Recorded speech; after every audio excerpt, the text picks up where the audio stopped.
Entre gamers, il y a souvent ce genre de débat où il est question de déterminer quelle est la meilleure console, mais on ne va pas se mentir, généralement c'est deux clans qui s'affrontent. Il y a ceux qui défendent PlayStation et il y a ceux qui défendent Xbox. C'est vrai qu'il y a différents périphériques de jeux vidéo, mais c'est plus ces deux-là qui s'affrontent. Sinon, en matière de périphériques de jeux vidéo, il y a bien évidemment Nintendo, il y a les PC, il y a les jeux mobiles, mais en réalité, est-ce que c'est le plus important? Quelle est la meilleure console? Est-ce que cette question a lieu d'être?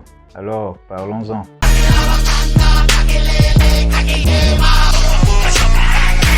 Salut et bienvenue sur Pure World. Ici on parle de manga et de jeux vidéo tout en partant à la découverte des cultures africaines. Tout ce qu'on y découvre pourra faire naître des chefs-d'œuvre tellement il y a des histoires incroyables, tellement le folklore est immense et diversifié. Alors rejoins-nous, abonne-toi et ensemble partons à la découverte de tout ça. En passant, j'ai créé une BD style manga appelée Guinaru, le roi des Guinées, où j'ai adapté un petit conte africain à ma sauce. Vous trouverez le lien dans la description. Tout ce que j'attends de vous, c'est que vous me dites ce que vous en pensez. Vous me dites comment est-ce que vous trouvez. Ainsi, je pourrai m'améliorer pour faire quelque chose de meilleur pour la suite. Alors, pourquoi ce genre de débat? En réalité, quand on possède quelque chose, on veut le défendre, on veut montrer que c'est pour nous qui est le meilleur, c'est nous qui avons fait le meilleur choix et tout. Donc ce qui fait que quand tu es possesseur de PlayStation, tu as envie de parler de ça, tu as envie de dire que ceci est meilleur que l'autre, ainsi de suite. Et généralement tout ça est concentré contre Xbox. Souvent les débats sont situés au niveau de la puissance. Il y en a qui disent que leur console est plus puissante que l'autre. Ceux de Xbox généralement disent que c'est plus puissant. Bon, généralement c'est vrai, il y a un petit gain de puissance. On parle du graphisme des jeux, que sur Xbox, les jeux ont des graphismes beaucoup plus élevés, qui sont beaucoup plus réalistes. Et chez PlayStation, généralement, on dit qu'ils ont les meilleurs jeux parce qu'ils ont des exclusivités vraiment de ouf, telles que God of War, Horizon Zero Dawn, The Last Guardian, Bloodborne, Until Dawn, des jeux vraiment intéressants qui poussent les gens à acheter ce genre de console-là, oui, je le conçois. Du côté de Xbox, ils ont Halo, Forza, Gears of War. Il y a également des débats sur la manette. La manette de Xbox, selon eux, serait la meilleure parce que le design est beaucoup plus intéressant. C'est beaucoup plus adapté pour les jeux de type FPS, par exemple, et que ça fatigue moins les mains, semble-t-il. Il y a les possesseurs de PlayStation qui disent que c'est faux, que c'est plutôt le contraire, que la manette de PlayStation est la meilleure. Et on parle même de la façon dont c'est chargé en énergie. Par exemple, la manette de Xbox prend toujours des piles, ils ont leur philosophie. La manette de PlayStation doit être rechargée, elle a une batterie.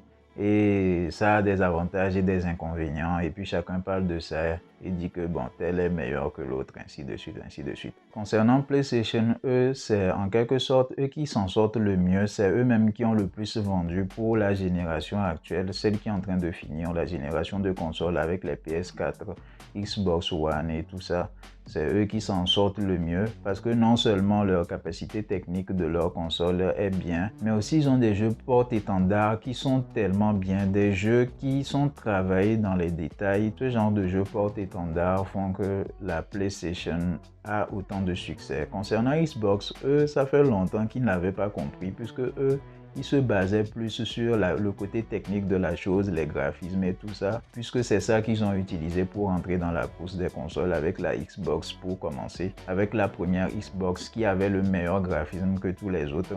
C'est bien beau, c'est bien joli, mais c'est pas ça le plus important. C'est pas ça qui va te pousser à passer du temps sur la console. Mais en réalité, quel est le plus important? Il n'y a pas que PlayStation et Xbox en matière de jeux vidéo. Il y a Nintendo, il y a les jeux PC, il y a les jeux mobiles. Et ce qui est bizarre, c'est que là où que les développeurs se font le plus de profit, c'est sur les jeux mobiles. C'est ça qui rapporte le plus. Et les jeux Nintendo ont une plus grande valeur émotionnelle parce que d'après moi, c'est eux qui ont compris c'est quoi le plus important. Le plus important, et c'est pour cela que j'aime bien Nintendo, c'est les jeux vidéo, c'est les jeux eux-mêmes, c'est les jeux qui décident les gens, c'est les jeux qui les amènent à acheter tel ou tel. Si vous avez bien remarqué, généralement quand on vend les consoles, on les vend avec un jeu. En réalité, c'est le jeu qu'on te vend. Et on te vend le support sur lequel tu peux y jouer. Quand tu prends par exemple PlayStation, ils ont des exclusivités, peut-être que God of War, c'est un jeu que j'aime bien. Et ça fait que si je dois jouer à God of War, il faut que je possède une PlayStation ou que j'en prête une.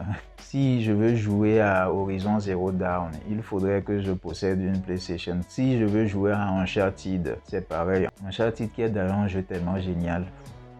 Donc en réalité, c'est ça qui décide vraiment. C'est ça le plus important à mes yeux. Et ça, les développeurs, ils l'ont compris. Ça, les constructeurs de consoles l'ont compris également.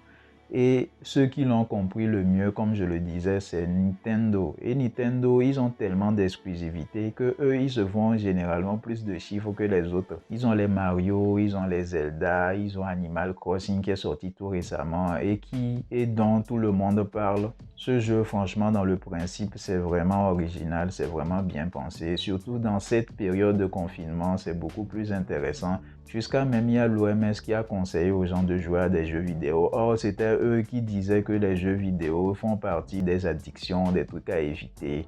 Et qui l'ont même ajouté à la liste des addictions. Maintenant, ils conseillent de jouer à des jeux vidéo, en particulier Animal Crossing. Franchement, bon, cette organisation, je la comprends pas du tout.